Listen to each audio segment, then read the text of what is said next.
Hello and welcome to DipIFR mock debrief for December 2025. My name is Jane Howson. I'm a chartered accountant and I've been working in exam-based training for a number of years. Today we're going to have a look at question number 2. Now here we have Gamma that prepares financial statements. We're told we're a trainee accountant, we report to the finance director, and one of our responsibilities is to prepare some draft financial statements. But we've had an email from the finance director regarding the financial statements for the year, not really sure how to respond, so we've asked a friend. Now, a friend is a fully qualified accountant, but they're not employed by Gamma. Already, I'm hoping that you can see here that this is not ethical. And we know that question number 2 will always include some discussion to do with financial reporting and an ethical issue. Now, we can see that we've got 2 exhibits. Number 1, we know, is all about share-based payments. And this share-based payment here is quite unusual because we can see that in the question, we have given them the choice. The executives have the choice whether they take a cash settlement or an equity settlement. So we have to consider how we treat that hybrid instrument. And in the second one, we're told that we've got this owner-occupied property. So this is IAS 16, property, plant and equipment. And we know that from the question here that we have undergone some revaluation. And we seem to get a finance director here that keeps telling me not to worry. Don't worry about accounting for depreciation.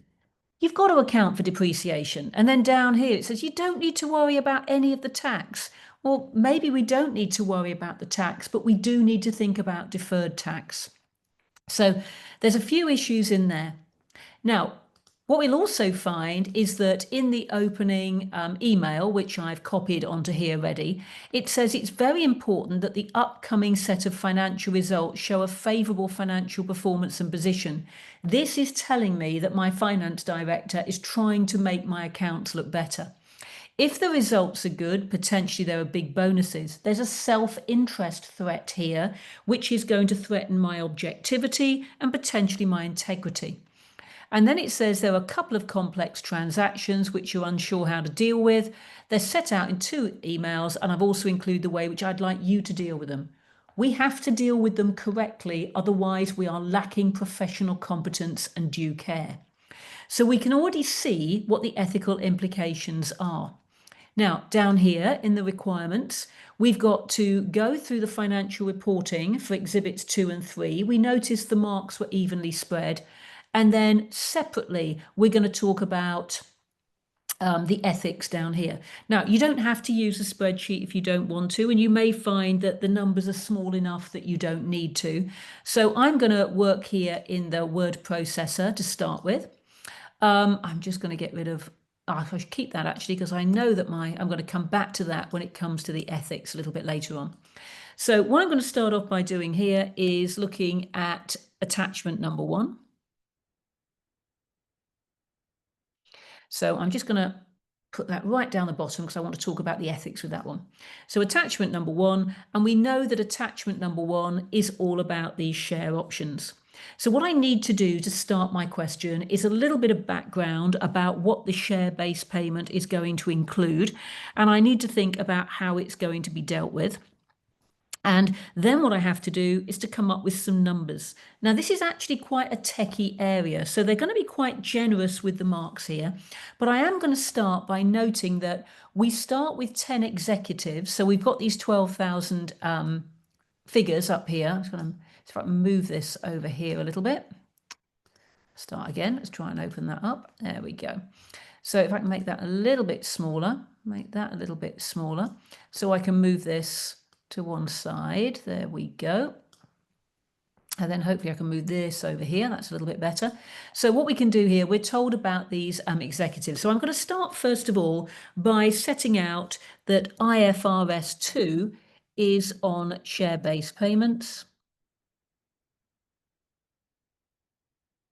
Can't even spell payments. There we go, share-based payments. And what we have to do first of all is to, and because they have a choice,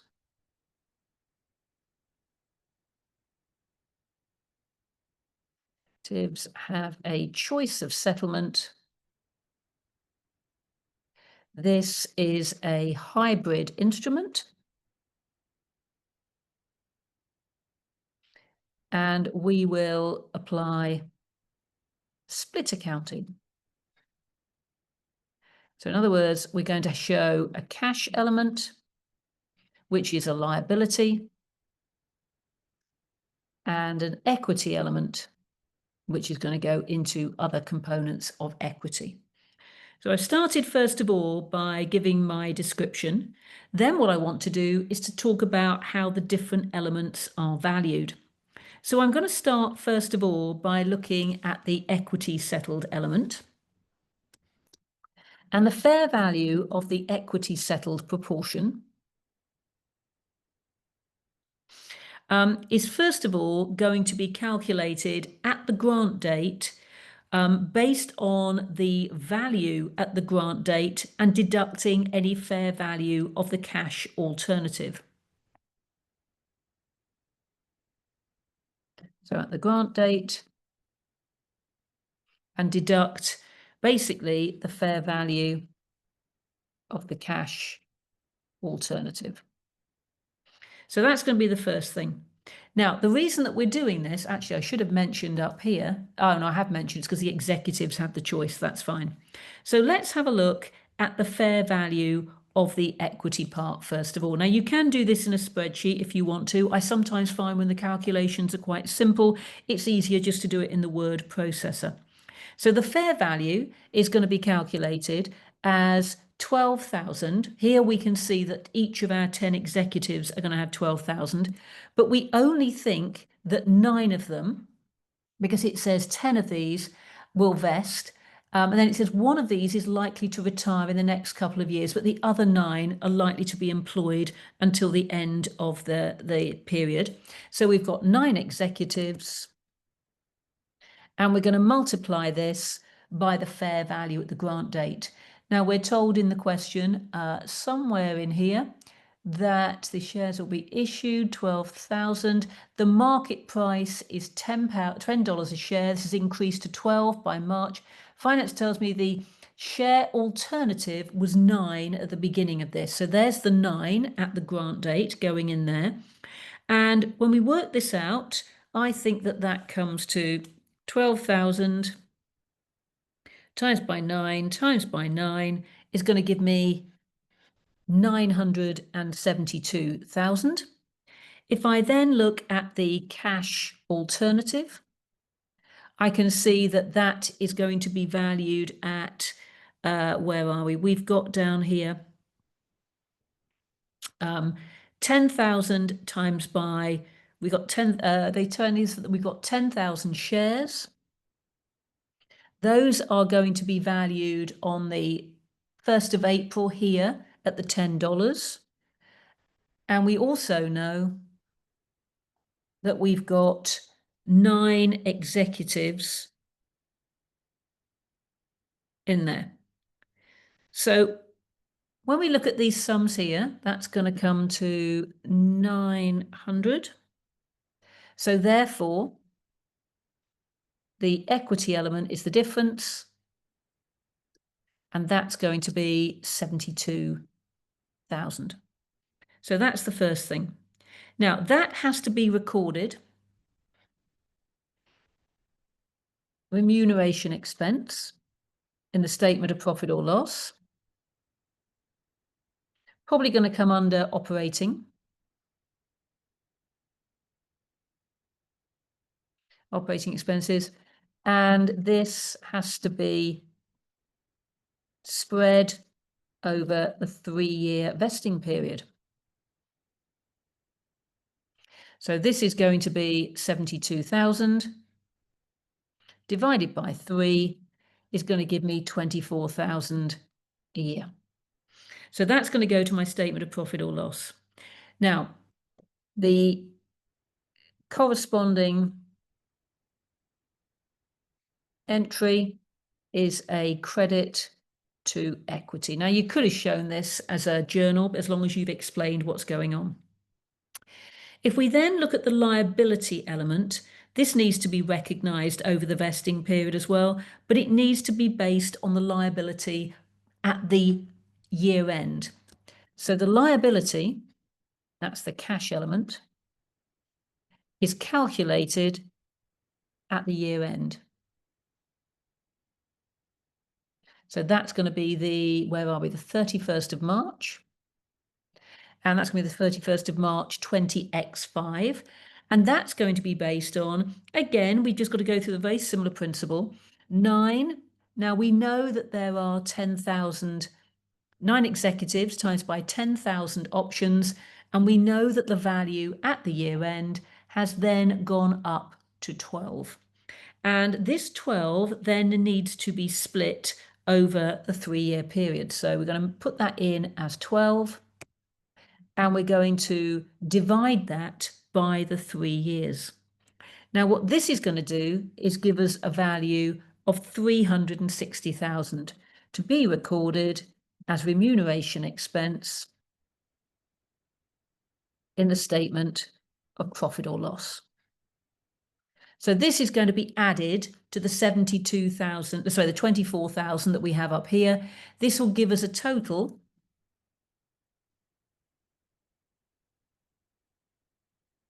is then going to be 384,000, which is the 360 plus the 24. Now, that liability then needs to be shown as a non-current liability. I'm going to actually put that in there because we're not going to be paying this for another 2 years.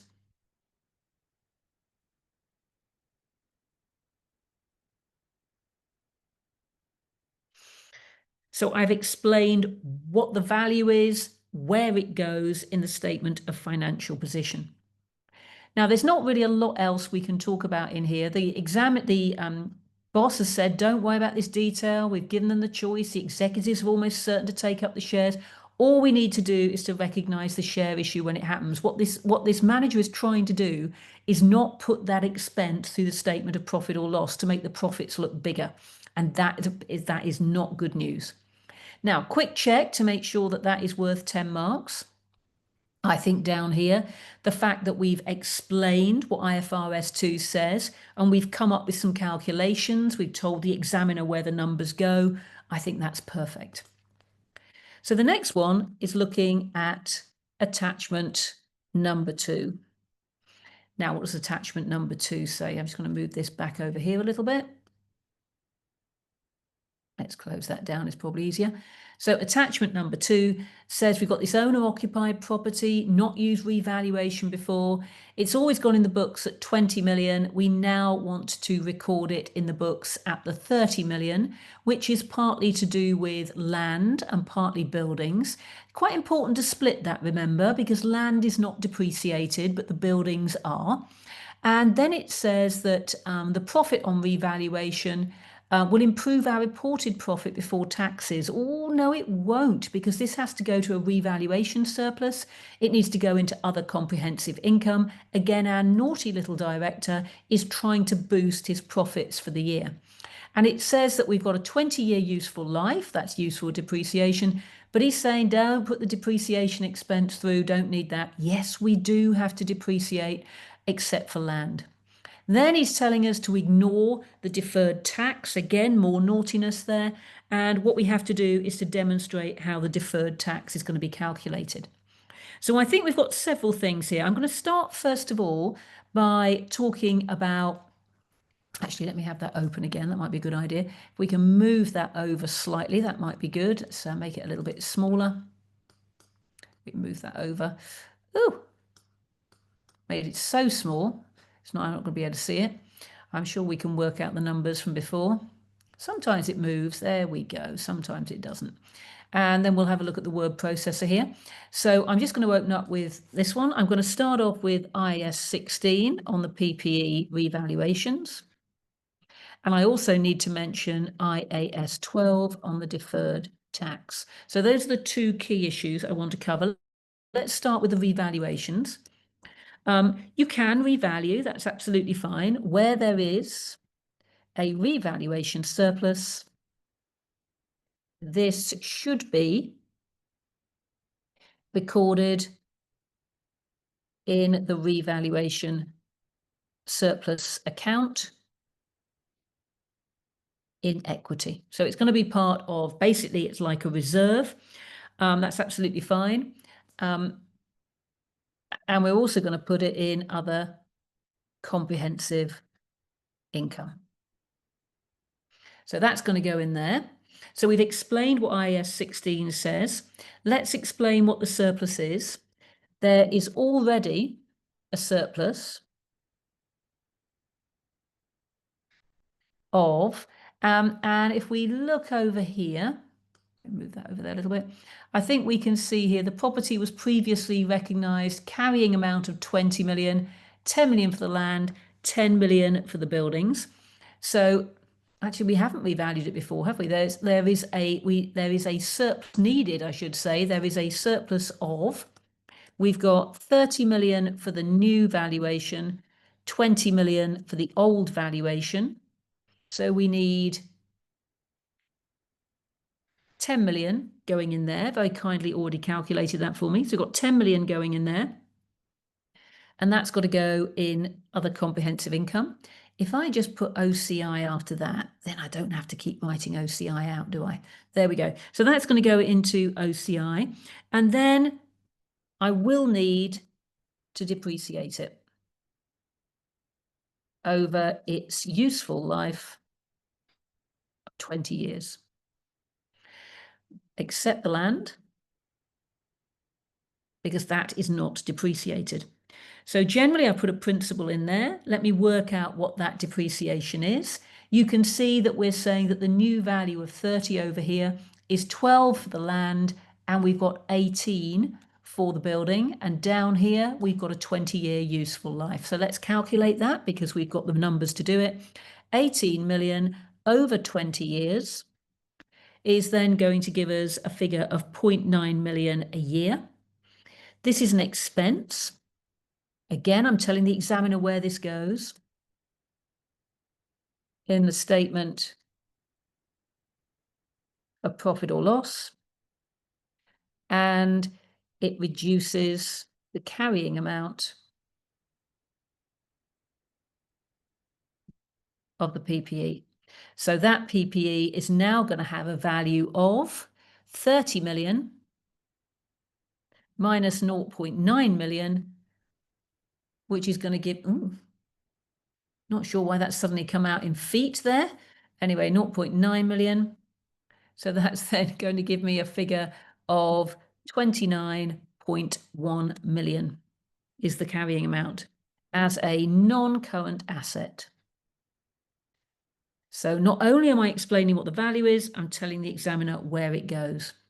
Now, I've explained all about where the revaluation surplus goes. I've talked about depreciation and how it's calculated and where that goes and what the value of the asset is.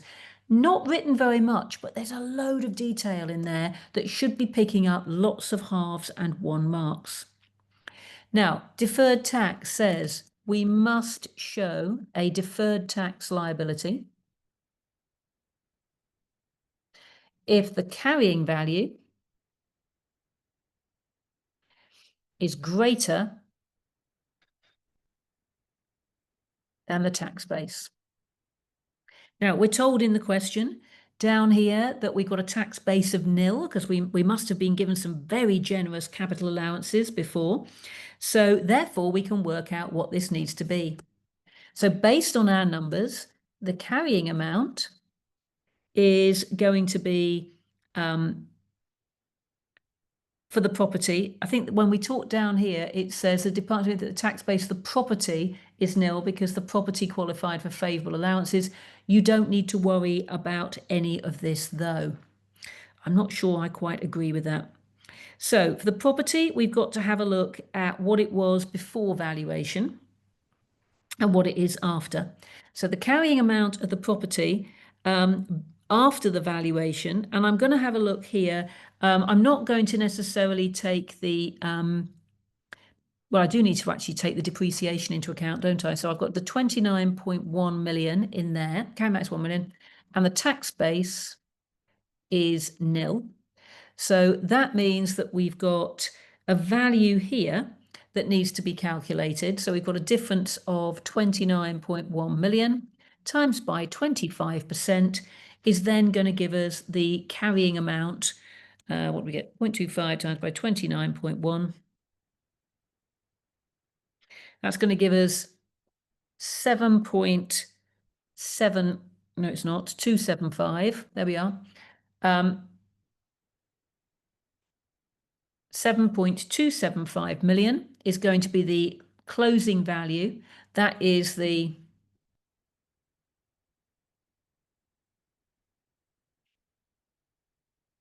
deferred tax liability. And is a non-current liability. Again, must show the examiner where these things go. What we need to look at is what the value was brought forward.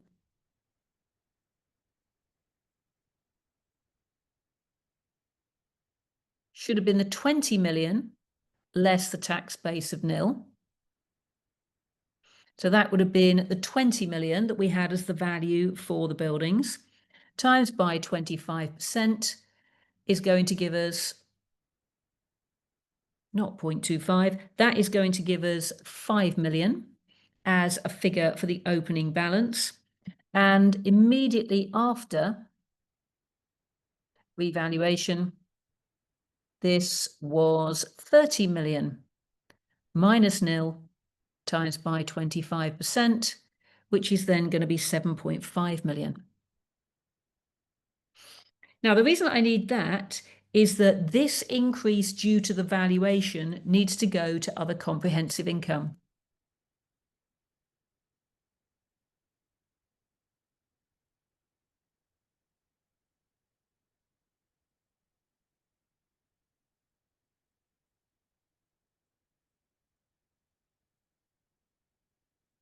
There we go. So it's going to be recorded as a debit in other comprehensive income. Now, what that means is that therefore the net credit to OCI is going to be the 10 million increase in the value minus the 2.5 million deferred tax increase, which is going to give me a figure of 7.5 million at the moment sitting in OCI.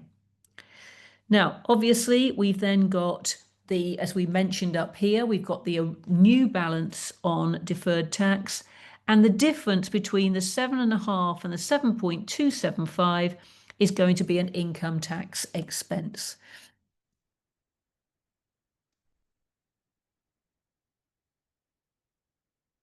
Difference between the figure at the end of the year and the 7.5 is an expense.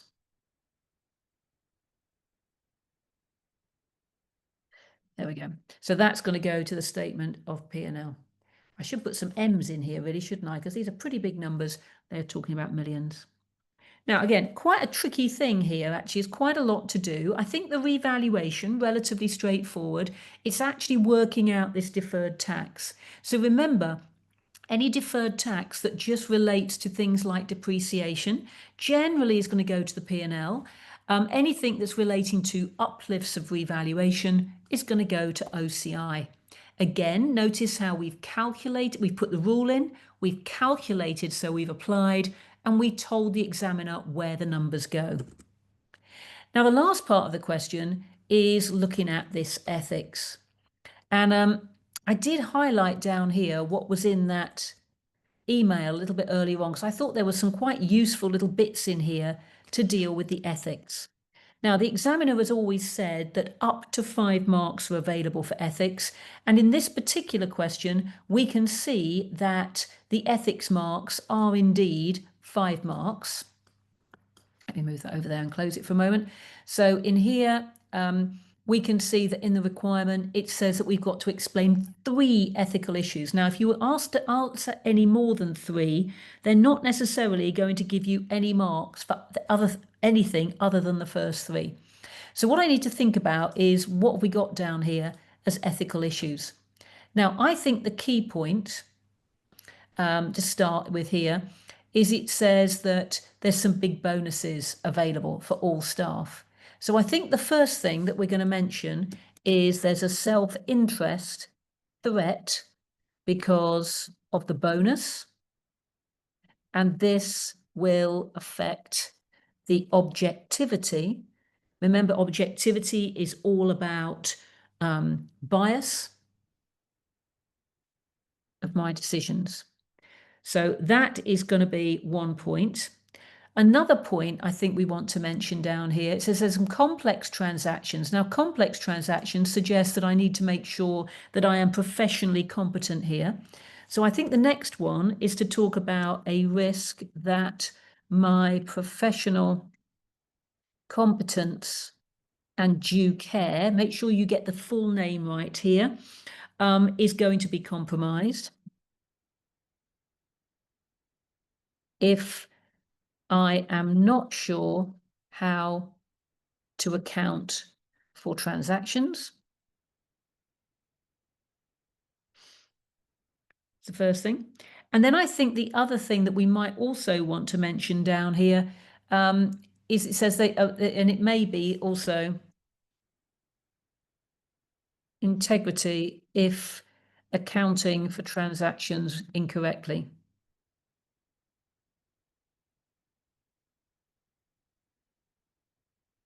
To show a different view. And we can see here that the examiner, the director is talking about, don't worry about this. That's telling you that you could potentially be wrong. The other thing we've got down here is it did mention right at the beginning, so I'm just going to get rid of that paragraph now because we don't need that. The other thing that we were told right at the beginning was the fact that we had talked about things to a friend. So I think it's set up here. You would also ask advice from a friend. So I think what you might also have mentioned is confidentiality. Should not discuss company issues outside of the company, even if the friend is a qualified accountant. It doesn't mean that they are entitled to know what's going on. Now, you don't have to write a lot. What we do need to make sure is that we're using these buzzwords. We look at the elements of the code and we talk about the risks that might be associated with that. So quite a tricky question, really. There's quite a lot in here, isn't there? There's lots of numbers that we need to calculate. Again, you'll notice I've not actually written that much, but everything that we've written is in a nice, tidy sentence, and every sentence says something meaningful for the examiner. Well, I hope you found that useful, and I look forward to seeing you for future debriefs.